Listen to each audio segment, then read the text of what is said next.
¿Qué tal? Muy buenas noches, soy Mario Saldaña, esto es Más que Noticias. Empezamos como siempre con los titulares, aquí están. Los candidatos a la alcaldía de Lima firmaron el documento denominado Los Principios de Lima por la Transparencia. En esta ocasión sí participó el líder de Solidaridad Nacional, Luis Castañeda Locio. Los vecinos del Callao fueron los principales afectados por el paro de transportistas que rechazan el corredor azul. Las cústers y colectivos han cobrado hasta 15 soles el pasaje. Y tras suspender el paro, los transportistas informaron que el Ministerio de Transportes va a convocar a los alcaldes de Lima y el Callao. Protransporte indicó que el paro no se sintió en Lima. A través de un aviso, el ministro de Energía y Minas volvió a negar que haya favorecido a empresas privadas aprovechando su cargo. A un día de su interpelación, algunos congresistas pidieron la censura. Desde Ayacucho, el presidente Ollanta exhortó a los candidatos a las elecciones municipales y regionales a evitar la guerra sucia y dar propuestas de forma transparente. En los Estados Unidos se conmemoró el 13º aniversario de los atentados del 11 de septiembre. Familiares de las víctimas han participado de una emotiva ceremonia en la denominada Zona Cero.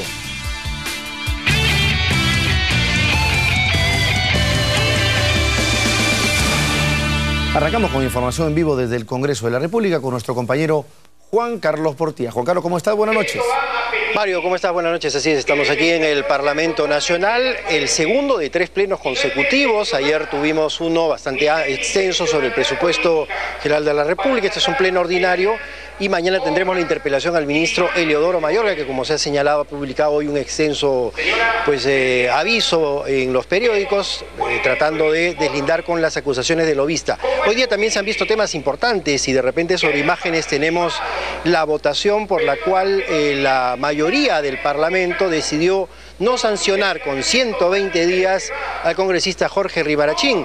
Los televidentes, y tú, Mario, recordarán estos incidentes ocurridos en enero de este año, cuando el presidente de la República, Ollanta Humala, se presentó ante el Parlamento para dar un discurso en relación al fallo sobre el contencioso con Chile de la Corte Internacional de Justicia de La Haya. En ese momento, Ribarachín sacó un cartel señalando que Bolognesi y Ugarte iban a juzgar a las personas que aceptaban este fallo como un logro para el país. Así que, de alguna forma, finalmente no se decidió sancionarlo, no se le dieron los 120 días de sanción que pedía una junta de portavoces, que en ese momento, estamos hablando de hace 8 meses atrás, había pedido 120 días de suspensión. Una de las bancadas que no apoyó los 120 días es la bancada fujimorista.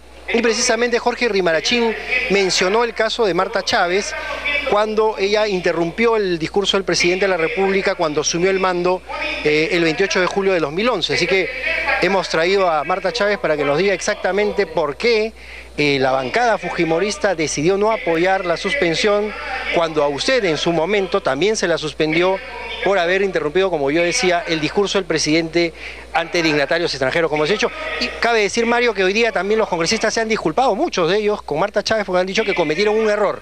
Congresista, ¿cómo le va? Buenas noches. ¿Qué tal Mario?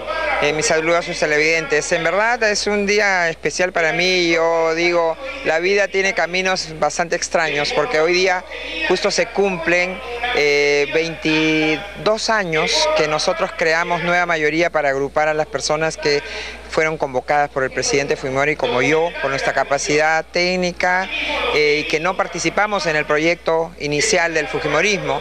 Y hoy día justo se produce esta situación en la que reconocen que el día 2 de agosto del año 2011, cuando me suspendieron 4 meses en una sesión que fue reservada, es decir, no quisieron que participe la prensa, donde no me habían citado con la debida anticipación, donde ni siquiera sabía yo qué cargos se hacían y donde no se esperó que se pronunciara la Comisión de Ética, me suspendieron 4 meses y sobre todo mandaron a su casa a todo mi personal.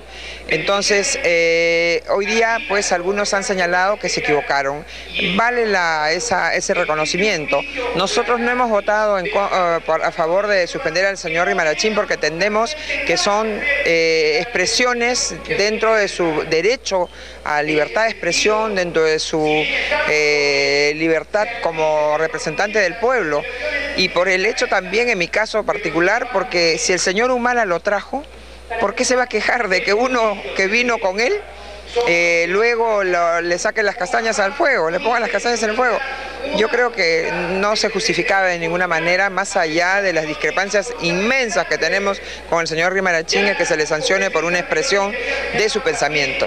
¿No hay un cálculo político allí porque Rimarachín, ahora que es opositor al gobierno, podría, por ejemplo, apoyar una interpelación al ministro Urresti o apoyar una censura contra Eleodoro Mayorga, por ejemplo, congresista? Yo creo que más bien el hecho de que después, como usted bien ha dicho, después de que de 8 meses se ponga a debate, es porque la gente del gobierno pensaba que podía tener un voto menos a favor de la censura eventual del señor Mayorga, o un congresista menos interviniendo o poniendo en aprietos mañana al señor Mayorga. Pero nosotros desde siempre hemos considerado que no es posible sancionar a alguien por sus expresiones, ¿no? Y reitero, es curioso que este gobierno se queje de ser agredido por un congresista que fue de su grupo, ¿no? Mario, te escucha la congresista Marta Chávez para las preguntas que tengas a bien hacerle. ¿Cómo está, congresista? Buenas noches, un gusto saludarla. ¿Qué tal, Mario? Ahora, encantada. Como bien le decía Juan Carlos, hay múltiples interpretaciones, ¿no? Bueno, resulta que quienes han sido disidentes de este gobierno, en algunos casos votan siempre a favor del gobierno, en otros casos se abstienen. No sabríamos en realidad cuál va a ser la inclinación del señor Rimarachín, ¿no? Todo indicaría que sería a favor de la censura de Mayorga, toda vez que pues, él es un desaforado, crítico y adjetivador, ¿no es cierto?, de algunos ministros del Ejecutivo. Pero bueno, en realidad el asunto aquí, entiendo, es que ustedes no han querido sancionar lo que consideran libertad de expresión y libertad de opinión, aunque como también sabemos, Rimarachín pues no se caracteriza pues por ser una persona muy ponderada, ¿no? Tanto que le han puesto de chapa mamarrachín, ¿no es cierto? Algunas personas, ¿no? En las ocasiones en que él se excede, nosotros pedimos el retiro de las palabras, pero no hay que olvidar también que en lo que atañe al señor Mayorga, nada más y nada menos que el expresidente del Congreso, el señor Abu Gataz, lo ha llamado lobista y ha señalado que hay lobbies dentro del gobierno, o sea que tampoco no es que haya un cálculo desde la oposición para fastidiar al gobierno apoyando al señor Rimarachín. Nos parece que el tema, Mario, se refiere al derecho de libertad de expresión, más allá de que nos guste quién las dice o no, y más allá de que en algunas ocasiones, en muchas, el señor Rimarachín se exceda y ocasione que nosotros pidamos el retiro de las palabras, ¿no? Chávez, ¿cuál será, cree usted, el resultado de esta interpelación a Mayorga? Todo indica que ya, por ejemplo, la información que tenemos, la bancada del PPC más bien estaría por un pedido de explicaciones, pero posible, por supuesto, blindaría al gobierno. Con lo cual, si uno suma, no es difícil obtener más bien una cantidad de votos pues, en contra de la censura. ¿Cómo ve usted eso? Sí, bueno, primero hay que esperar, Mario, el que transcurra la interpelación. Si no somos satisfechos con las debidas explicaciones, ahí recién procede la aplicación del artículo 132 de la Constitución con la censura. La censura, para que proceda, requiere 66 votos. Eso es bastante difícil de conseguir y por eso es que hasta el momento no se ha podido censurar a ningún ministro, ¿no?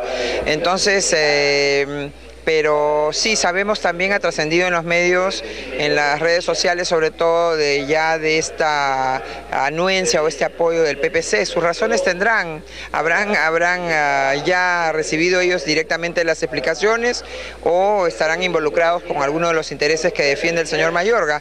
Pero hay cosas muy graves, nosotros tenemos informaciones muy graves en relación a cómo se viene acomodando y en ello no está exento Palacio de Gobierno, cómo se vienen acomodando la presencia de algunas empresas brasileñas, sobre todo, de maneras pues poco santas, ¿no? Y teniendo en cuenta que esas empresas brasileñas en muchos casos son asesoradas por estos estudios en los cuales ha participado el ministro Mayorga, ¿no? Entonces, yo creo que el día de mañana va a ser muy interesante escuchar las informaciones que han acopiado algunos congresistas de diversas bancadas y interesante también la necesidad de que el señor Mayorga responda con solvencia todas las inquietudes que plantea su presencia en el gabinete, ¿no?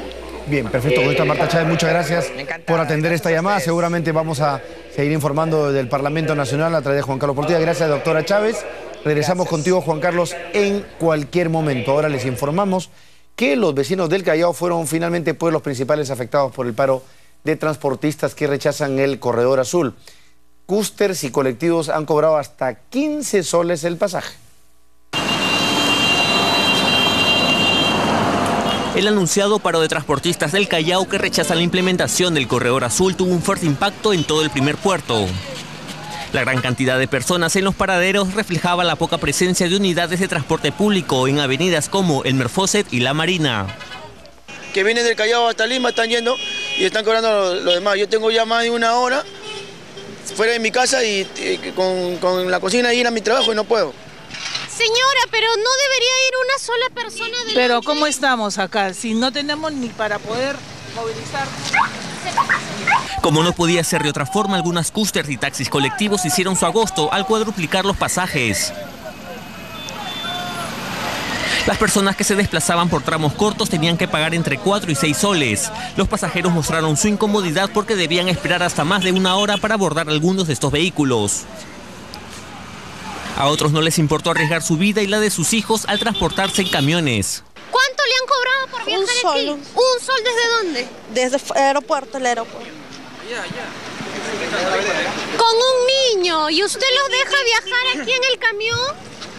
Sí, señorita. ¿Pero no le parece peligroso? Mire, la gente está toda parada. No ha ido a trabajar. La gente no vaya a trabajar. Ha ido parado todo el tiempo. Tenemos que trabajar, mami, tenemos que trabajar. Pero los más perjudicados fueron los vecinos de Ventanilla, a quienes tenían que pagar hasta 10 soles para llegar al aeropuerto Jorge Chávez. En la avenida Néstor Cambeta también se pudo apreciar gran cantidad de personas durante las primeras horas de la mañana.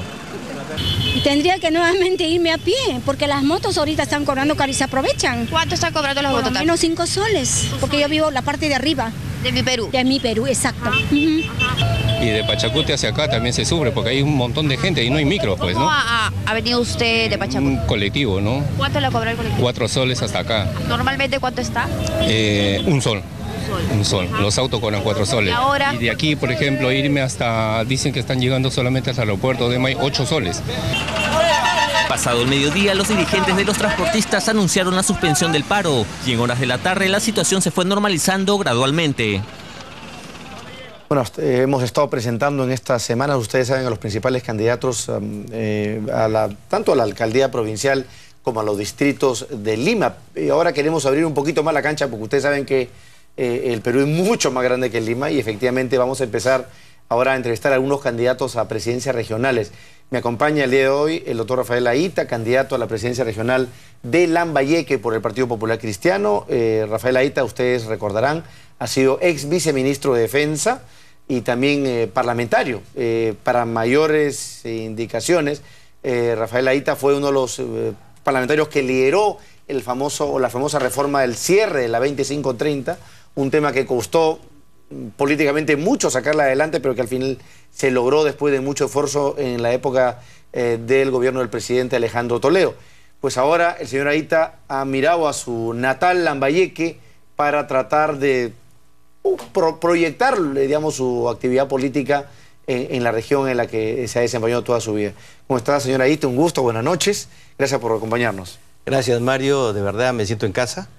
Te decía hace 8 años que no teníamos entrevistas, que teníamos entrevistas permanentes, ¿no? Y podíamos de alguna manera interactuar todos los días. Me preguntaba si había presentado la iniciativa, qué cosa decía el artículo. Y tuvimos un gran apoyo por parte de la prensa en poder cerrar una norma de la 2530 que le había costado al Estado más de 30.000 millones de dólares. Y bueno, después de todo ese esfuerzo, tuvimos 500 comisiones, ¿te acuerdas? Que durante 2 meses conversamos con todos los sectores para poder explicarles en qué consistía esta norma. Felizmente, se arreglaron bien las cosas. Algo así se debió hacer con el tema de los aportes de los independientes a las AFP, ¿no? Es lo que correspondía, pero parece que no. Mario, que yo soy autor de casi todas las normas, de todo lo que tiene que ver con las